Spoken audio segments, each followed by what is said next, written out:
पाकिस्तान की सस्ती और हल्की धमकियों की डिलीवरी अब घनघोर डर और दर्द में बदल चुकी है। और जिस पाकिस्तान के मंत्री अब तक खून की नदियां बहाने, औने पौने परमाणु हथियारों को चलाने और युद्ध करने की बड़ी बड़ी बातें कर रहे थे, वो पाकिस्तान इस वक्त यूनाइटेड नेशंस के दरबार में दंडवत है और ये अपील कर रहा है कि कुछ भी करो, बस कैसे भी इस बार भारत को रोक लो।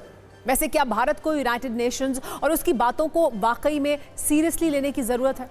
इस पर आज हमने एक बहुत दिलचस्प कुंजी तैयार की है। लेकिन पहले आप ये देखिए कि कल तक जो शहबाज शरीफ ये कह रहे थे कि पाकिस्तान भारत को जवाब देने से पीछे नहीं हटेगा, वो कैसे इस वक्त यूनाइटेड नेशंस के सामने गिड़गिड़ा रहे हैं। कल प्रधानमंत्री मोदी द्वारा सेना को खुली छूट और फ्री हैंड के बाद शहबाज शरीफ की हालत इतनी ज्यादा खराब हो गई है कि उन्होंने घबराहट में जिसे सबसे पहला फोन घुमाया वो है संयुक्त राष्ट्र के महासचिव एंटोनियो गुतेरेस, और उनके सामने वही पुरानी और घिसी पिटी स्क्रिप्ट पढ़ दी जो पाकिस्तान भारत में हर आतंकी हमले के बाद पढ़ता है, यानी हमले की निंदा करना, खुद को ही आतंकवाद का पीड़ित बताना और हमने निष्पक्ष जांच में सहयोग करने की अपील की है, ये बताना। इसके अलावा पाकिस्तान के पीएम ने यूनाइटेड नेशन से कहा कि वो भारत को सलाह दे कि भारतीय सेना पाकिस्तान पर हमले का मूड बदल ले। लेकिन सवाल यह है कि क्या यूनाइटेड नेशंस की बातों को गंभीरता से लेने की जरूरत है? इस पर एक रील देखिए, फिर यूनाइटेड नेशंस पर टूटते भरोसे वाली एक कुंजी भी खोलेंगे। शांति को भंग करने का काम पाकिस्तान के आतंकवादियों ने किया है। भारत पहले से ही शांति का समर्थक रहा है, लेकिन ये जो हमला भारत की प्रभुसत्ता पर हुआ है उसका जवाब जरूर भारत। यूनाइटेड नेशन की तरफ से भी जांच पड़ताल के बावजूद पाकिस्तान के आतंकियों की पनपने वाला देश सब जानते हैं कि रॉक स्टेट हो गया है। इनके खिलाफ ठोस कदम उठाने की सलाह दीजिए सारे विश्व की, हर देशों की। आपने कहावत जरूर सुनी होगी, हाथी के दांत दिखाने के और खाने के और। असल में यूनाइटेड नेशंस मौजूदा वक्त में हाथी के बड़े दिखावटी दांतों की तरह हो गया है। इस संगठन में देश तो 193 हैं, लेकिन सुनता कोई नहीं है। जिस यूनाइटेड नेशंस का जन्म दुनिया में शांति और स्थिरता बनाए रखने के लिए हुआ, उस यूनाइटेड नेशंस ने पहलगाम हमले के बाद बहुत हल्के शब्दों में धीरे से एक निंदा प्रस्ताव खिसका दिया, जबकि दुनिया के बड़े देशों ने एक सुर में भारत का साथ दिया और ये कहा कि वो इस हमले का बदला ले। यानी आज के दौर में दुनिया के बड़े बड़े देश यूनाइटेड नेशंस की बातों को एक कान से सुनते हैं और दूसरे कान से निकाल देते हैं, और अपनी इस फजीहत की वजह भी खुद यूनाइटेड नेशंस ही है। इसके सबूत कुछ इस तरह हैं: रूस और यूक्रेन का युद्ध, इजराइल और हमास की जंग, आतंकवाद का मुद्दा या दूसरे वैश्विक मुद्दे।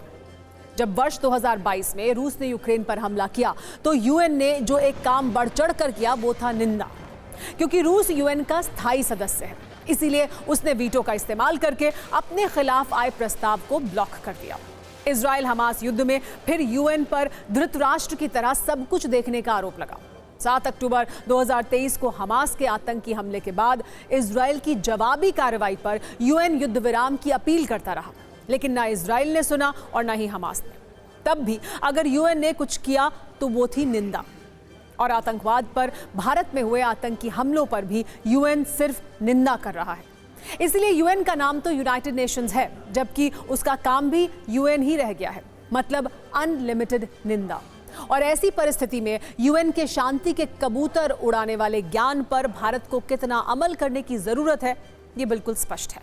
वैसे शायद आपको ये याद ना हो, जो यूनाइटेड नेशंस पहलगाम हमले पर भारत को शांति बनाने और कानूनी रास्ते तलाशने की घुट्टी पिलाने की कोशिश कर रहा है, उसे प्रधानमंत्री नरेंद्र मोदी खुद उसी के मंच से आईना दिखा चुके हैं। 2021 में प्रधानमंत्री मोदी ने यूएन को सलाह दी थी कि अगर वो सुधारों की दिशा में नहीं बढ़ा तो अपनी प्रासंगिकता और विश्वसनीयता दोनों खो देगा।